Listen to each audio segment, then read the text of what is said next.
नमस्कार, मैं हूं डॉक्टर राजीव पथरिया और आप देख रहे हैं लाइव हिंदुस्तान चर्चा। आज हम चर्चा करने जा रहे हैं कि हिमाचल प्रदेश में कभी कोई नोटिफिकेशन आ रही है पिछले कुछ समय से, कभी कोई आदेश आ रहे हैं और फिर जब उन पे विवाद हो रहा है, उसके बाद उनको बदला भी जा रहा है, उनमें मॉडिफिकेशन भी की जा रही है। लेकिन आखिरकार ऐसे आदेश कर कौन रहा है? क्योंकि क्या नौकरशाही मुख्यमंत्री सुखविंदर सिंह सुक्खू की सरकार की फजीहत करवाने पे तुली है? क्योंकि आदेश सचिवों की ओर से जारी हो रहे हैं। तो क्या दूसरा प्रश्न ये भी है कि मुख्यमंत्री जी का आज एक बयान भी पढ़ा, उसमें उन्होंने कहा है कि मुझे कुछ लोग सरकार में बदनाम करना चाहते हैं, ऐसा भी उन्होंने कहा है।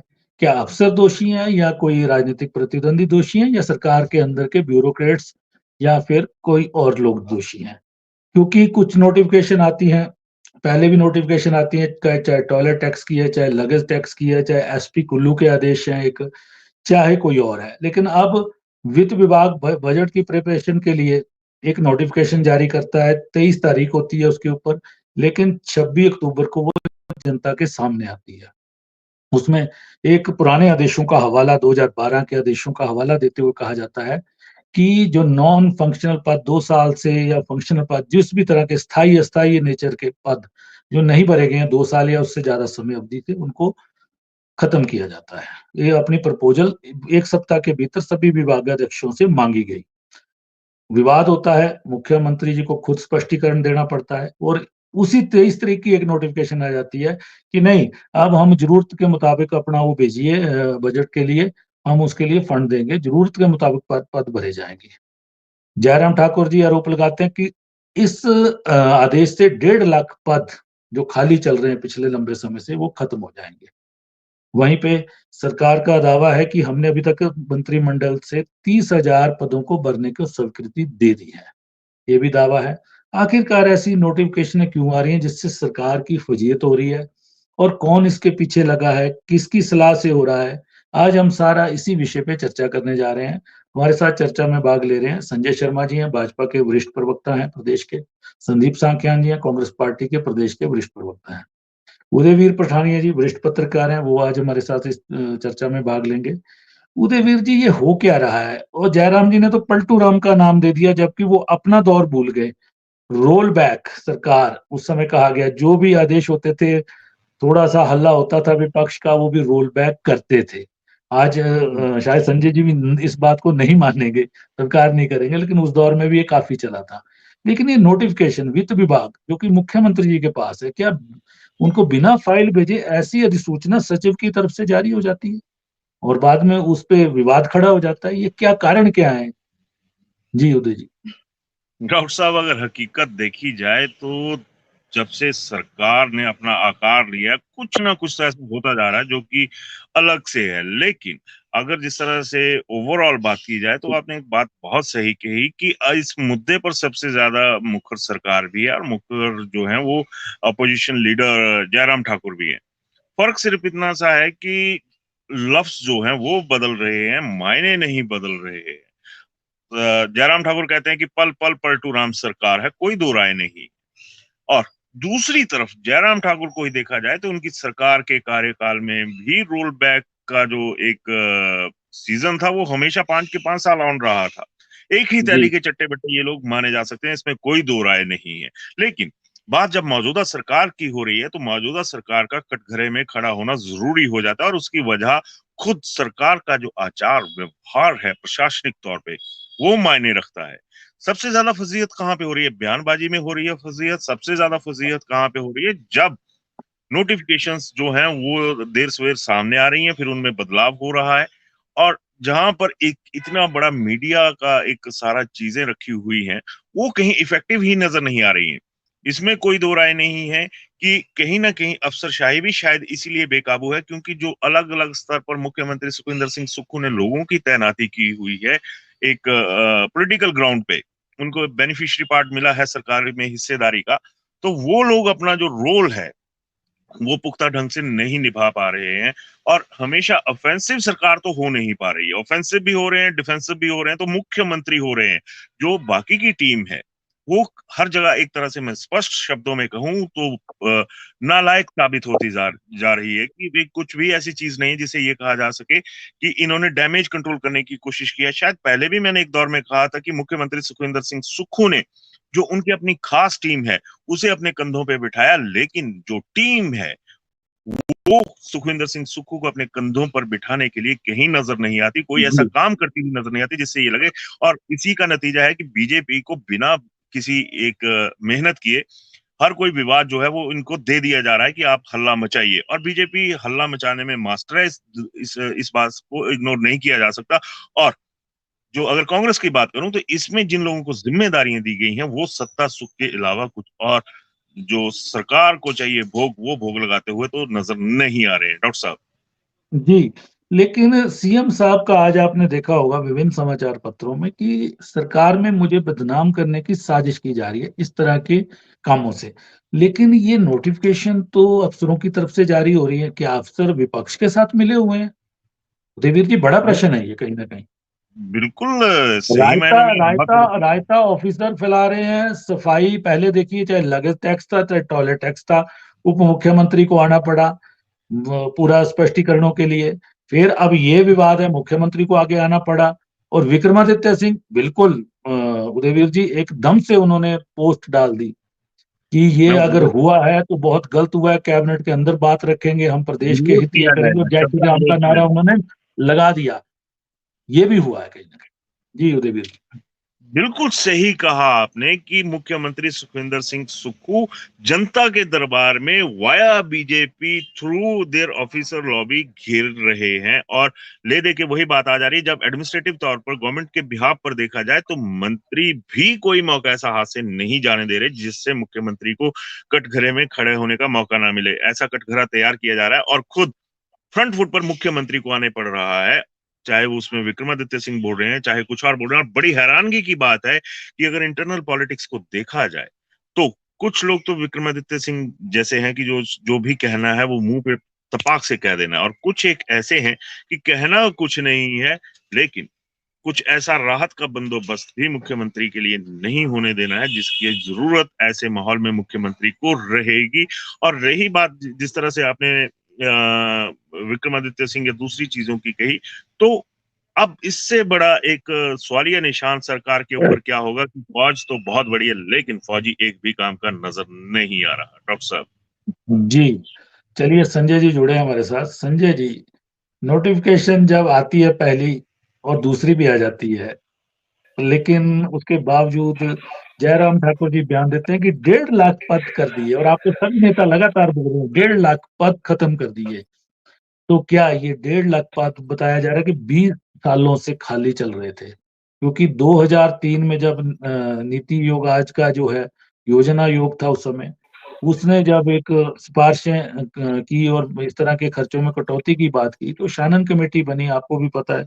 उसने रिपोर्ट दी और 2013 में आपकी ही शायद सरकार थी, या उन्होंने एक नोटिफिकेशन जारी की और उसके तहत इस तरह के पदों को खत्म करने की कोशिश की गई। आरोप कहीं न कहीं मुख्यमंत्री अब आपके ऊपर भी लगा रहे हैं कि ये सिलसिला तब का था और हम बजट बना रहे हैं, इसलिए हम इन चीज़ों को कम करने की कोशिश कर रहे हैं। और उन्होंने कहा कि क्रियाशील पद भरते जाएँगे क्योंकि कुछ ऐसे पद हैं जिनके नाम अब औचित्य कोई नहीं है। ऐसे भी उन्होंने बयान दिया। डॉक्टर साहब, इस पूरे विषय को शुरू करने से पहले मैं चर्चा में उस बात को लाना चाहूंगा जिस बात का जिक्र जो है वो जब से ये सरकार बनी है और हम आपके डिबेट में जुड़े हैं, आपकी चर्चा में जुड़े हैं, मैंने आपको पहले भी कहा था कि ये सरकार जो है, इस सरकार का टिकना बहुत मुश्किल है क्योंकि ये सरकार अपनी गारंटियों के बोझ तले दबी हुई है और उन गारंटियों को पूरा करने का इस सरकार के पास कोई भी साधन नहीं है और ना सरकार की जो है वो इच्छा शक्ति है कि उनको किस तरह से पूरा किया जाए। तो ये सारी चीजें जो है, ये जितनी भी नोटिफिकेशन जारी करना, वापस लेना, ये सब जो है ये परिणति किस बात की है? परिणति कांग्रेस पार्टी के घोषणा पत्र की है कि उस घोषणा पत्र को पूरा नहीं कर पाने के लिए या उस घोषणा पत्र की कुछ जो बिंदु हैं उनको पूरा करने के लिए ऐसी नोटिफिकेशन जारी करके और कहां से पैसा लाया जा सकता है, कहां पैसा बचाया जा सकता है ताकि जो बोझ है उसको कम करने का कोई तरीका निकाला जा सके। जी। दूसरी बात यह है कि आपने कहा कि 2013 में वीरभद्र सिंह जी मुख्यमंत्री थे, जब दीपक सानन के नेतृत्व में जो कमेटी बनी थी, उस कमेटी ने जो अपनी रिपोर्ट दी थी, तो जी। निश्चित तौर पे अगर 2000 पद खाली चले हैं, उसमें कांग्रेस की सरकार भी पहले रही है और भारतीय जनता पार्टी की भी रही है, लेकिन किसी भी सरकार ने इस तरह से पदों को समाप्त करने की घोषणा करना, उसके लिए कोई ऐसी नोटिफिकेशन जारी करना, वो किसी ने नहीं कहा। अगर प्रदेश की वित्तीय स्थिति ठीक होगी तो उनको पदों को दोबारा भरेंगे, और अगर ऐसी स्थिति नहीं है तो ठीक है, जैसे चल रहा है, जब स्थिति बनेगी वो करेंगे। तो कौन अधिकारी है? मैंने आपकी चर्चा में पहले भी कहा था कि सरकार के अंदर सबसे बड़ी अगर कोई कमी है वो संवाद की है। संवाद किसके बीच में नहीं है? मंत्रियों और मुख्यमंत्री के बीच में संवादहीनता है, विधायकों और मंत्रियों के बीच में संवादहीनता है, अधिकारियों और सरकार के बीच में संवादहीनता है। अगर आप विधायिका हैं, आपने आपके आदेशों की इंप्लीमेंटेशन, एग्जीक्यूशन जो है वो एग्जीक्यूटिव ने करनी है, लेकिन आपके ऊपर आज की तारीख में एग्जीक्यूटिव आपके सिर के ऊपर आकर के बैठ गए। अगर मुख्यमंत्री को हर दूसरे दिन कहीं ना कहीं क्षमा प्रार्थी होना पड़ता है जनता के सामने, तो इस बात का अंदाजा लगा लेना चाहिए कि इसके परिणाम क्यों है ऐसे। क्या मुख्यमंत्री को बाईपास करके अधिकारी चल रहे हैं? क्या एक पैरेलल सरकार चल रही है जिसमें विधायिका जो है वो शून्य नजर आ रही है और अधिकारी जो है वो सत्ता पक्ष की तरफ नजर आ रहे हैं, वो सत्ता को चला रहे हैं और जिस तरह से चलाना चाहते हैं चला रहे हैं। आप सिर्फ हिमाचल प्रदेश की स्थिति ना देखिए, या कांग्रेस पार्टी की नजर से, या भारतीय जनता पार्टी की नजर से ना देखिए, आप पूरे देश की नजर से देखिए। जब टॉयलेट टैक्स की घोषणा हुई तो उस समय पूरे देश के अंदर क्या स्थिति क्या पैदा हुई, हिमाचल प्रदेश की स्थिति की किस तरह से उसका हाथ से उड़ाया गया, टीवी चैनल्स के ऊपर चर्चाएं चली। तो निश्चित तौर पे जब ऐसी स्थिति बनती है तो भारतीय जनता पार्टी या कांग्रेस के रूप में नहीं देखा जाता, पूरे हिमाचल की शर्मिंदगी होती है। और अगर हिमाचल की शर्मिंदगी होती है तो भारतीय जनता पार्टी उसका कोई आनंद नहीं ले रही है। लेकिन उस चीज की अगर किसी को शर्म करनी चाहिए थी तो वो सरकार के मुख्यमंत्री को या उस पार्टी को जिन्होंने उनको मुख्यमंत्री बनाया है, कि किस तरह की योजनाएं लेकर के आ रहे हैं। कहां देश के अंदर 12 करोड़ टॉयलेट बना करके भारत सरकार दे रही है और कहां आप टैक्स लगा रहे हो। नहीं देखिए संजय जी, एक उसके बाद एक और अब ये देखिए, मैं आपको कल की घटना सिखाऊं। नोटिफिकेशन, एक उसी समय नोटिफिकेशन आई जो उस समय के शहरी इसके आईपीएच और शहरी विकास विभाग के जो सचिव थे, उनकी एक नोटिफिकेशन पुरानी गूंजी जो आपके सरकार के समय में की थी। उसी में टॉयलेट कम से कम डॉक्टर साहब उसमें शब्दों की गरिमा तो रखी गई थी, उसको सीवरेज टैक्स, और वो पूरे देश में लगता है। वो जितनी भी कॉलोनीज कटती हैं, जितनी भी सोसाइटीज बनती हैं, उनमें लगता है सीवरेज टैक्स का प्रावधान है। लेकिन आप सीट वाइज पूरे देश में आप बताइए कि पर सीट का, उसमें देखिए स्पष्टीकरण आया था कि जैसे कोई संस्थान है, होटल है या कोई और चीज है जिसने अपना पानी का उसका सोर्स है और सीवरेज हमारा यूज कर रहे हैं, सरकार का ये स्पष्टीकरण आया था उस समय, उनके लिए था, वो सबके लिए नहीं था। भाजपा ने प्रचारित बहुत अच्छा कर दिया क्योंकि पड़ोसी राज्य में चुनाव थे। इसको ऐसा है कि इसको भारतीय जनता पार्टी ने प्रचारित नहीं किया, सरकार की नोटिफिकेशन इसी तरह की थी। अगर सरकार ने ठीक से प्रचारित किया होता तो क्यों हम और आप चर्चा में बैठते। अगर हम चर्चा में बैठे हैं तो कोई शब्द तो आपत्तिजनक था जो जनता के मस्तिष्क को जो है वो झंकार रहा था, तो इसलिए कहीं ना कहीं तो उसमें कुछ कमी थी।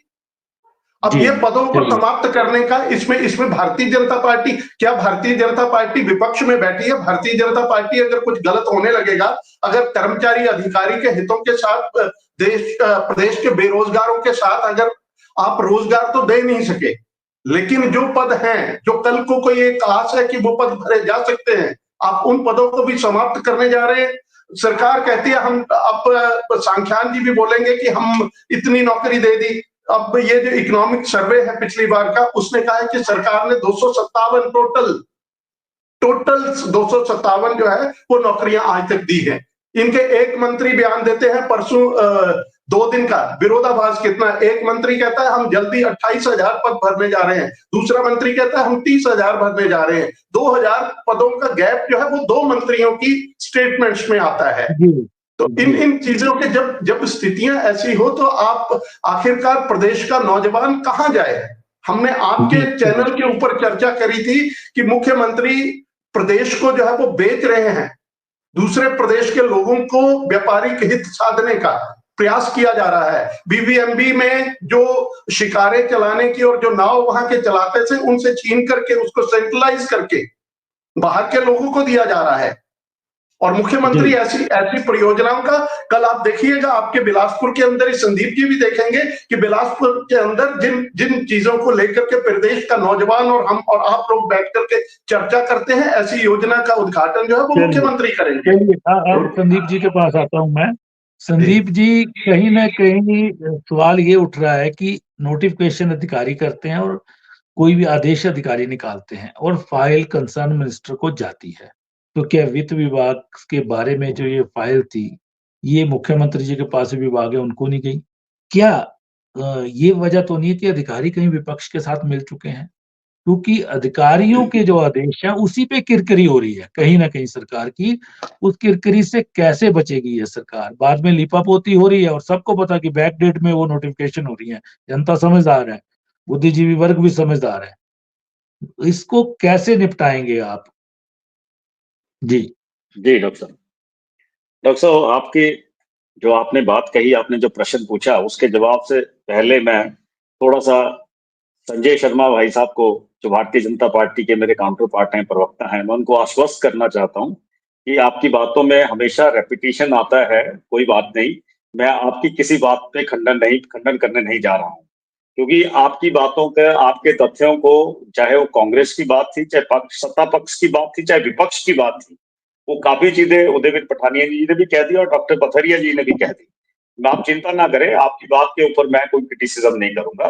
डॉक्टर साहब, मैं अब आपकी बातों के ऊपर आ रहा हूँ। आप जिस चीज को बोल रहे हैं, ये जब से ये सरकार बनी है, आपको पता है काफी चुनौतियों का सामना भी हम लोगों को करना पड़ा है और अभी भी हम कर रहे हैं। फाइनेंशियल चुनौतियां भी हैं और कई तरह के ऑपरेशन भी यहाँ पे उठापटक भी हुई है, लेकिन फिर भी जो कांग्रेस की सरकार है या माननीय मुख्यमंत्री जी का विजन है, वो एक जन कल्याण का विजन है, जन कल्याण की भावना से आए हैं। नोटिफिकेशन में कुछ एक शब्द हैं, उनको भारतीय जनता पार्टी प्रोपोगेटिव तौर पे प्रोपोगेंडा करके जो है वो लोगों के अंदर वाहवाही जरूर लूट देती है। लेकिन मैं एक चीज कहना चाहता हूँ, और ये जो नियुक्तियां की गई और जो पुरानी नोटिफिकेशन निकली गई फिर उनको रोल बैक किया गया, वो भारतीय जनता पार्टी में किया चाहे कांग्रेस में किया। लेकिन मैं एक चीज बताना चाहता हूं कि शब्दों से ज्यादा भावना का जो है वो जन कल्याण में और राजनीति में महत्व होता है। तो इस चीज को मद्देनजर रखते हुए मैं ये कहता हूं, सरकार कोई भी हो, लेकिन हमारा जो असली मकसद है लोकतंत्र में होना भी यही चाहिए कि हमारा जो हम ट्रांसफॉर्मिंग, जो मुख्यमंत्री जी और कांग्रेस की प्रदेश सरकार जो ट्रांसफॉर्मेशन जो आज करने जा रही है, उनके जो रिजल्ट हैं, जो आफ्टर इफेक्ट्स होंगे, वो देखना इस प्रदेश को एक नई उन्नति की दिशा की तरफ लेके जाएंगे। आज वैसे ही मैं कहना चाहता हूं संजय भाई, आप इसको क्रिटिसिज्म ना माने, माननीय शांता कुमार जी कितनी बार जो है, शांता कुमार जी जो हैं वो माननीय मुख्यमंत्री जी की तारीफ कर चुके हैं, उनकी नीतियों को लेके, उनके आचरण को लेके, उनके कंडक्ट को लेके। हाँ, कुछ खामियां रहती हैं, ठीक है, कोई ना कोई कम्युनिकेशन गैप हो सकता है मिनिस्टर्स के बीच में और जो ब्यूरोक्रेट्स हैं उनके बीच में, क्योंकि जो विधायिका है, जो लेजिस्लेटिव्स हैं, वो कानून वो योजनाओं को तैयार करते हैं और इम्प्लीमेंटेशन करना है। लेकिन जो एक नोटिफिकेशन टॉयलेट टैक्स की बात आई थी, उसके बारे में जो थे अपने बाकायदा जो सेक्रेटरी थे वो खुद आए, डॉक्टर पथरिया जी ने भी कहा और बाकायदा मीडिया के अंदर बताया कि आप लोगों को भ्रमित ना करें। और अब आता हूं मैं जो नीति की भर्ती की बात कर रहे हैं उनकी बात है। अब मैं एक चीज आप लोगों के माध्यम से हिमाचल प्रदेश की जनता से भी के सामने भी रखना चाहता हूँ। बहुत से ऐसे पद हैं जिनका कोई औचित्य नहीं रहता। मैं आपको यूपीएससी की एक बात बताता हूँ, गवर्नमेंट ऑफ इंडिया की बात बताता हूँ। हमारे यूपीएससी के अंदर 23 तरह की जो सर्विसेज है वो यूपीएससी कंडक्ट करता है, जिसके अंदर ब्रिटिश काल से चल रही है, एक इंडियन सॉल्ट सर्विस भी चल रही है। अब मेरे को बताओ कि उस टाइम कानून जो नमक कानून बना था और आज उसका क्या रेलेवेंस है। अब मैं हिमाचल प्रदेश सरकार के ऊपर आता हूँ। हिमाचल प्रदेश सरकार के अंदर अब देखिए जो क्लरिकल के काम थे वो JOIT कर रहा है, क्योंकि वहां पे कंप्यूटर की जरूरत है। तो उन पदों को या इस तरह के चीजों को खत्म करना जो है, जिन पदों की जरूरत नहीं है, जब क्लर्क की जरूरत होगी तो वहां पे क्लर्क रखा जाएगा, जहां पे टेक्निकल JOIT की जरूरत होगी तो वहां रखा जाएगा। अब मल्टीपल टास्क वर्कर की थी, भारतीय जनता पार्टी ने मल्टीपल टास्क वर्कर रखे, हम भी रख रहे हैं। जहां पे PM की आवश्यकता नहीं है तो वहां पे मल्टीपल टास्क वर्कर, क्योंकि हमारे को इस व्यवस्था के अंदर जो ट्रांसफॉर्मिंग है धीरे धीरे धीरे धीरे धीरे धीरे उसको बदलाव लाना चाहिए। हम लोगों को राजनीतिक बहस की तरह एक सकारात्मक सोच की तरफ को इस दिशा को और इस बहस को लेके जाना है, क्योंकि कैसे न कैसे कहीं ना कहीं कोई रिफॉर्म्स होंगे। संदीप जी क्या करने जा रहे हैं क्या है, लेकिन जो पर्चा सामने आया है आदेश का वो तो यही दर्शाता है कि, क्योंकि हमारे पास भी सूचना है कि इस बार जो बजट तैयार किया जा रहा है उस बजट में घाटा पाटने के लिए, क्योंकि एक बजट रखा जाता है सैलरी के लिए, ठीक है। जब आप हजारों पदों को इनको खत्म कर दोगे तो वो बजट नहीं रखना पड़ेगा, क्योंकि उम्मीद होती है कि कभी भी पद भरे जा सकते हैं। और आपकी ही सरकार है, रोजगार के वायदे पे आई और जब आई और एक पता लगाया गया कैबिनेट सब कमेटी द्वारा कितने क्रियाशील पद, फंक्शनल पोस्ट, नॉन फंक्शनल नहीं, जिनकी आप स्टेनो वगैरह की बात कर रहे हो वो गए जमाने की बातें होगी। 70,000 पद खाली थे तरह तरह के। और अब आपके ही मंत्री, ठीक कहा संजय जी ने कि कोई 28,000 की फिक्र देता है, कोई 30,000 की देता है, लेकिन हर कैबिनेट में पद को भरने की स्वीकृति दी जा रही है और लगभग 30,000 के करीब अब तक पिछले 2 सालों में स्वीकृति दे दी है। भरने की स्पीड बहुत कम है, बहुत कम क्या है, अभी शुरुआत ही है आपकी 2 सालों में, ठीक है। तो बात वो नहीं है, ये सिर्फ बजट में घाटा कम करना है, ये एक कहीं ना कहीं से आई है, जानकारी आई है, इसलिए ये प्रयोग अधिकारियों ने मुख्यमंत्री जी को खुश करने के लिए ये प्रयोग शुरू किया था। उल्टा फजीयत होगी सरकार की, ये है सवाल। डॉक्टर साहब देखिए, जहां तक इस तरह का है, क्योंकि जो बजट तैयार करने की है वो एक अलग सी प्रक्रिया है, और जो बजट तैयार करने की प्रक्रिया है वो नीचे से फीडबैक जाती है, हर डिपार्टमेंट वाइड फीडबैक जाती है। लेकिन मैं बताऊं, आपकी चर्चा के अंदर एक बार विषय उठा था, है ना, अगर आपको थोड़ा ध्यान होगा कि हमारा जैसे इलेक्ट्रिसिटी बोर्ड है या और भी है, बहुत से ऐसे SDO और एक्सियन बैठे हैं जो शिमला छोड़ना ही नहीं चाहते और बिना मतलब के पद वहां पे भरे हैं। और दूसरी एक बात मैं आपको और बताना चाहता हूँ, बहुत से ऐसे पुलिस सर्वेंट जो बैठे हैं, आज मेरे पुलिस के जो बड़े मित्र हैं उनसे भी बात होती है, बहुत से पुलिस के जो शिमला से बाहर आना ही नहीं चाहते, वो वर्क में फील्ड में जाके काम नहीं करना चाहते। अगर इस तरह के हैं तो ये जो सरकार अभी बनी है 2 साल पहले, इससे पूर्व में एक भारतीय जनता पार्टी की सरकार थी, तो ये जो रिक्त पद थे, आप 2012 का डेटा दे रहे हैं, मैं तो इससे पीछे जाना चाहूंगा कि 2003 से लेके जो है ऐसे बहुत से पद थे जो ना किसी भी सरकार ने नहीं भरे। अगर उन पदों के बिना हमारा काम चल रहा है और हम रेवेन्यू प्रदेश का बचा रहे हैं, तो उनको खत्म करने की आवश्यकता क्या है? उनको खत्म करने की आवश्यकता क्यों नहीं है? तो क्यों ना होना चाहिए ना, क्योंकि प्रदेश का रेवेन्यू बच रहा है, क्योंकि हमने आत्मनिर्भर भी बनाना है, ट्रांसफॉर्मेशन भी प्रदेश के अंदर करना है। लेकिन जहां तक बात है कि हाँ ऐसा तो है, क्योंकि पिछले कल माननीय मुख्यमंत्री जी ने कह दिया कि इस चीज को राजनीतिक तौर पे ना देखें, हमने उन पदों को खत्म किया है जिनकी आवश्यकता नहीं है। हाँ, अगर कोई नए पदों का सृजन करना होगा तो उसकी जो अप्रूवल है कैबिनेट से लेके हम नई ट्रांसफॉर्मेशन करेंगे, नए पदों का सृजन करेंगे। तो इस विषय में तो कोई हम पीछे नहीं हटने वाले, या हम कहीं किसी कार्यालय का जो काम है इन पदों की वजह से अगर वो बाधित हो रहा है तो वो उस चीज के लिए हम वचनबद्ध हैं, वहां हमारी प्रतिबद्ध, हम लोग जो है उस कार्यालय का काम नहीं रुकने देंगे। अगर वहां पे हमने डेपुटेशन पे भेजना है या किसी पे कोई स्टाफ ज्यादा है, अगर उसको दूसरी जगह पे भेजना है तो सरकार का प्रोडिगेटिव है, सरकार उसको भेज सकती है।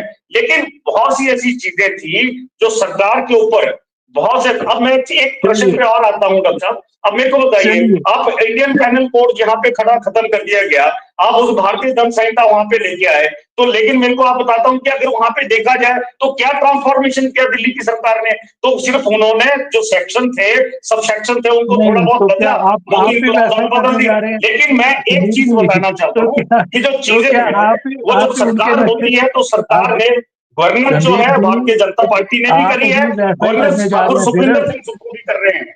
जी, मेरे को ये बताइए कि मुख्यमंत्री जी का आज बयान आपने भी पढ़ा होगा, उसमें उन्होंने स्पष्ट कहा है कि सरकार में मुझे बदनाम करने की कोशिश हो रही।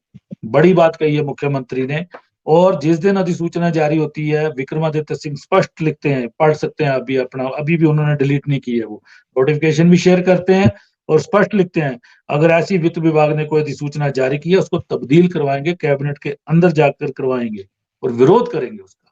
एक कैबिनेट मंत्री विरोध भी कर रहा है, और जाहिर है उसके बाद ये चीजें, जब विपक्ष को मुद्दा मिल गया, 1.5 लाख पद खत्म करने की बात कर रहा है विपक्ष, बहुत बड़ा आंकड़ा है। कहीं ना कहीं वो इस, अभी भी चुनाव चल रहे हैं, आपको पता है, झारखंड में भी चल रहे हैं, महाराष्ट्र में भी चल रहे हैं, महाराष्ट्र में भी चल रहे हैं। सोशल मीडिया इतना तेज है और बीजेपी के लोग इतने तेज हैं, जैसे पिछली बार हरियाणा में घुस गए थे वैसे ही अब उधर भी घुसेंगे, और घुस ही चुके हैं, वो लग रहा है ऐसा। कहीं ना कहीं नुकसान तो है इन चीजों का, क्योंकि नौकरशाही पे या तो पकड़ नहीं दिख रही है, उसके कब्जे में सरकार दिख रही है, ये है सवाल। जी डॉक्टर साहब देखिए, अगर सरकार हमारी है, गवर्नेंस हम चला रहे हैं, तो चुनौतियां तो माननीय मुख्यमंत्री जी के लिए भी हैं और विक्रमादित्य जी के लिए भी हैं और किसी अन्य अग्निहोत्री जी के लिए भी रहती हैं, और जैसे हम लोग छोटे पदों पे काम कर रहे हैं तो हमारे लिए भी रहती हैं, और भारतीय जनता पार्टी में भी। आज एक बयान और भी आया है कि भारतीय जनता पार्टी के बहुत से लोग जो हैं वो बिंदल जी को हटाना चाहते हैं, वहां पे भी नहीं बन रही। तो ये संगठनात्मक चुनौतियां हमेशा बनी रहती हैं। बिंदल जी तो वैसे भी हट जाएंगे, इनकी चुनावी प्रक्रिया शुरू हो गई है, राजीव भारद्वाज जी को राज्य चुनाव अधिकारी लगा दिया है, इनके संगठन के चुनाव शुरू हो गए हैं, वो तो वैसे भी बदलते हैं। ये नहीं, मैं बिंदल जी की व्यक्तिगत बात नहीं कर रहा, लेकिन मैं एक संगठनात्मक प्रक्रिया की बात कर रहा हूँ, मैं एक प्रोसेस की बात कर रहा हूँ। तो मैं ये समझता हूँ कि इस तरह की चुनौतियां रहती हैं, और कहीं ना कहीं जिस तरह से है, तो विक्रमादित्य जी ने कहा कि उनका ओहदा बड़ा है, उनका मान सम्मान भी बड़ा है, हम भी करते हैं, तो उन्होंने किस लहजे में क्या बात कही होगी, तो उसका जवाब तो मेरे ख्याल में विक्रमादित्य जी खुद ही दे सकते हैं। संजय जी की बात साबित होती है कि संवाद की कमी मंत्रियों और मुख्यमंत्री के बीच भी है, विधायकों और मंत्रियों के बीच भी है, अगर और ये साबित करती है, ये जो है विक्रमादित्य सिंह का, एक चीज मैं कहना चाहता हूँ, एक चीज छोटी सी सुनना चाहता हूँ। अगर अब आप लोग भी वकील भी बन जाए, मुद्दई भी बन जाए, और कोर्ट, हाई कोर्ट भी बन जाए, सुप्रीम कोर्ट भी बन जाए, तो मेरी क्या हैसियत है कि मैं आपकी बात को काउंटर कर सकूं, क्योंकि मेरे को मीडिया में आना है और मैंने अपना पक्ष भी रखना है। तो लेकिन अगर आप वकील, अपील, दलील सब आप बन जाएंगे, तो फिर अगर आपने फैसला ही कर दिया है कि संजय जी ने बात कही है, तो मैं कथा पे। उदयवीर जी, एक इन्होंने बात की कि शांता कुमार जी तारीफ करते हैं। शांता कुमार जी से तारीफ मैंने 2 लोगों की सुनी और एक तीसरे प्रधानमंत्री की सुनी कुछ समय से। वो पहले जयराम जी की तारीफ करते थे, उससे पहले धूमल जी की सरकार थी, वो तारीफ नहीं करते थे, निर्णय भी होते थे। वीरभद्र सिंह जी की सरकार थी, कोई तारीफ नहीं करते थे। अब सुक्खू जी की तारीफ भी वो बीच बीच में करते हैं। तो क्या इसको लिया जाए, क्या समझा जाए इसको, उदयवीर जी? मैं सबसे पहले ना माफी मांग लूंगा जो मैं बोलने जा रहा हूँ, क्योंकि शांता कुमार जी बहुत वरिष्ठ नेता हैं और बड़े आदरणीय हैं, लेकिन बड़ी बात ये भी है कि अगर शांता कुमार जी की तारीफ इतनी थी, तो जिन प्रोफेसर प्रेम कुमार धूमल की तारीफ दुनिया करती है, उनके लिए एक शब्द नहीं निकला था कभी शांता जी के मुंह से। उल्टा जो उनके चेले थे सियासत में, उन्होंने धुआं दिया था। इस चीज से भी इनकार नहीं किया जा सकता। और अगर शांता कुमार का स्टेटस अगर कांग्रेसियों के लिए देखना हो, तो वो मुंह बंद करवाने के लिए है कि भैया बीजेपी वालों अपना मुंह बंद कर लो, आपके जो श्रेष्ठ नेता है वही हमारी वो कर रहे हैं। कांग्रेसी की मजबूरी है और शांता कुमार जी की भी मजबूरी है, क्योंकि जो सुख शांता कुमार के, भले ही 2.5 साल के लिए मुख्यमंत्री रहे हैं, लेकिन जो सुख उनके साथ अनवरत चल रहा है कि उनको वो सारी चीजें मिल रही है, चाहे वो कांग्रेस हो चाहे बीजेपी हो। मेरे को याद है प्रोफेसर धूमल भी के वक्त में भी ये रहता था कि शांता जी का ग्रह शांत रहे, तो उनकी ग्रह शांति का बंदोबस्त होता रहे तो ठीक है। ये ऐसा ही माहौल वीरभद्र सिंह जी के वक्त में भी रहा था कि शांता कुमार जी का जो एक पूजन है वो होता रहे तो ठीक है। लेकिन मैं यहाँ पे डॉक्टर साहब चलते चलते एक बात जोड़ना चाहूंगा कि जिस तरह से बीजेपी और कांग्रेस के प्रवक्ता बात कर रहे हैं कि चुनौतियां, आप लोगों को अपनी सियासत की चुनौतियां नजर आ जाती हैं, आम आदमी की चुनौतियां क्यों नजर नहीं आती? आप लोग, बीजेपी से भी मेरा सवाल रहेगा कि आप लोग लगातार ये कहते हैं कि ये कर दिया वो कर दिया, किसी मुद्दे पर, जनता से जुड़े हुए मुद्दे पर, बेरोजगारी के मुद्दे पर क्या आप बेरोजगारों के साथ खड़ा हुए? इसी तरह का मेरा कांग्रेस के साथ भी सवाल रहेगा कि शर्म आनी चाहिए कि 5 लाख नौकरियों की बात करी थी आप लोगों ने, अब वो सब ठंडे बस्ते में चला गया। आपके अरमान गरमाते जा रहे हैं, आम आदमी ठंडा होता जा रहा है। तो इन जो परिस्थितियां हैं, इनमें आम आदमी की जो चुनौतियां हैं उनको भी महसूस कीजिए, अपनी राजनीतिक चुनौतियों को रख दीजिए एक तरफ, क्योंकि अगर आप जनता को एक तरफ रख देंगे तो आप लोगों के मन में ये वहम भी है कि एक जाएगा दूसरा आएगा, दूसरा जाएगा फिर पहले वाला आएगा। तो ये जो माहौल है, इससे आज की डेट में जो युवा है, जो एक यंगस्टर हैं या दूसरे लोग हैं, वो आजिज आ चुके हैं, वो तंग आ चुके हैं इस माहौल से कि वही चीज आ गई। मैं एक बार फिर इस चीज के लिए माफी नहीं मांगूंगा इस चीज के लिए, क्योंकि जनता में अक्सर ये बात चलती है कि सांपनाथ जाएंगे नागनाथ आएंगे, नागनाथ जाएंगे सांपनाथ आ जाएंगे, फिर पालनहार कौन हुआ हमारा। तो इन चीजों को देखते हुए मेरी ये रिक्वेस्ट रहेगी सबके साथ कि थोड़ा सा जनता के लिए बोलना सीख लीजिए, सियासत के लिए बोलना बंद कर दीजिए। डॉक्टर साहब। जी संदीप जी, आप कुछ बोलना चाह रहे हैं, पर आज आप कुछ शब्दों को बढ़ावा देने की कोशिश कर रहे हैं। देखिए, दृष्टिहीन संघ, चाहे जयराम जी की सरकार थी चाहे आपकी सरकार है, ठीक है, लगातार हड़ताल पे बैठा हुआ है, उनका बैकलॉग की पोस्टें नहीं भरी जा रही। सुन लो, वो देख नहीं पा रहे हैं, ना जयराम जी ने सुना ना अब आपके मुख्यमंत्री जी सुन रहे हैं। ऐसे लोगों की व्यथा सुन लो। ये उदयवीर जी ने ठीक कहा कि नौकरियां कम करने की कोशिश तो की जा रही है, लेकिन जो देने की कोशिश है वो क्यों नहीं हो रही, बड़ा सवाल है। अच्छा, मैं उदयवीर जी की बात का ही जवाब देने के लिए मैंने अपना हैंड्स अप किया था। मैं सिंपल सा पठानिया भाई साहब को ये बताना चाह रहा हूँ कि देखिए, आप कहते हैं कि आम आदमी की लड़ाई कौन लड़ेगा। आम आदमी की लड़ाई इस देश के अंदर, इस प्रदेश के अंदर प्रजामंडल से लेके आज तक जो है वो कांग्रेस ने लड़ी है। तो मैं ये कहना चाहता हूँ, ये वही आम आदमी है जिसको हमने right to food security bill दिया है। ये वही आम आदमी है जिसको हमने आरटीआई दिया, हमने राइट टू एजुकेशन दिया। ये वही आम आदमी है जिसको हमने रोजगार गारंटी मनरेगा दिया। इनके हकों की जो लड़ाई थी वो हमने ही दी, लेकिन हमने कोई बड़ी बड़ी कंपनियों को बेल आउट पैकेज नहीं इस देश के अंदर दिए। तो आम आदमी की आवाज को अगर किसी ने बुलंद किया है तो कांग्रेस ने किया है। आज भी हम लोग, मैंने इस चर्चा को शुरू होने से पहले जन कल्याण की बात की थी। मैंने ये भी कहा था, शब्दों पे मत जाइए, नोटिफिकेशन के शब्दों पे मत जाइए। मैं आज भी ये कह रहा हूं कि भावनात्मक रूप से देखिए कि माननीय मुख्यमंत्री जी कहां से उठ के आए थे और आज उनकी जन कल्याण की क्या भावना है और कांग्रेस का जो इतिहास है वो किस तरह का है। चलिए संजय जी, आप कुछ बोलना चाहेंगे? मैं तो उदयवीर जी की, ठीक है, आपने पार्टियों की तुलना की सांपनाथ और नागनाथ के बीच में। भाजपा को आप भले नागनाथ बोल लें, कांग्रेस पार्टी को या सरकार को अगर आप सांपनाथ बोलेंगे तो कहीं आपके ऊपर भी एफआईआर ना हो जाए। ये मुख्यमंत्री जी ने भी व्यवस्था परिवर्तन का एक नया शगुफा जो है वो मुख्यमंत्री जी ने छोड़ा है। अब जो आपके पत्रकारों की, आपकी भावनाएं आपके शब्दों में जो व्यक्त करते हैं वो भी अब सुरक्षित नहीं है। उसके लिए भी जेल के दरवाजे खुले हैं, इसलिए हमें बोले, लेकिन सरकार को अपने तरीके से चलते रहेंगे। चलिए चर्चा को विराम देते हैं। तो आज हम चर्चा कर रहे थे कि हिमाचल प्रदेश में कुछ आदेश नौकरशाही द्वारा जारी किए जा रहे हैं, नोटिफिकेशन जारी की जा रही है और उस पे कहीं ना कहीं विवाद उठते हैं। उसके बाद मुख्यमंत्री जी सुखविंदर सिंह सुक्खू जी को सामने आना पड़ता है और उस पे ढाल बढ़ना पड़ता है उनको। आखिर इस तरह की नोटिफिकेशन क्यों निकल रही हैं? मुद्दा मिल रहा है। हालांकि मुख्यमंत्री कह चुके हैं कि सरकार में मुझे बदनाम करने की कोशिश की जा रही है। वो इस बात को भी स्वीकार चुके हैं कि कोई टोली, चाहे वो अधिकारियों की है चाहे वो राजनेताओं की है, उनके पीछे पड़ी हुई है। क्योंकि लगातार इस तरह के पिछले कुछ दिनों से लगातार, जबकि पड़ोसी राज्यों में चुनाव थे तब भी ऐसा हुआ, अब महाराष्ट्र और झारखंड में चुनाव चल रहे हैं विधानसभा के, तब भी ऐसा हो रहा है। आखिर ऐसा क्यों हो रहा है? या ब्यूरोक्रेसी को इतनी स्वतंत्रता मिल गई है कि वो ऐसे निर्णय लें? वहीं बीच में ऐसा भी आ रहा है कि इस बजट में घाटा कम दर्शाने की कोशिश में ब्यूरोक्रेसी ऐसे प्रस्ताव ला रही है सरकार के आगे, जिसमें ये पदों को खत्म किया जाना भी शामिल था। लेकिन उसके बाद दोबारा नोटिफिकेशन में क्लेरिफिकेशन आती है कि नहीं, क्रियाशील पदों की मांग विभागाध्यक्ष भेजें, प्रपोजल भेजें बजट के लिए। तो ये इस तरह से जो विवाद चल रहे हैं, विपक्ष को खूब मौका मिल रहा है सरकार के खिलाफ बोलने का। तो आज हमने इसी विषय पे चर्चा की। आप सबने चर्चा में भाग लिया, मैं आप सबका धन्यवाद करता हूँ।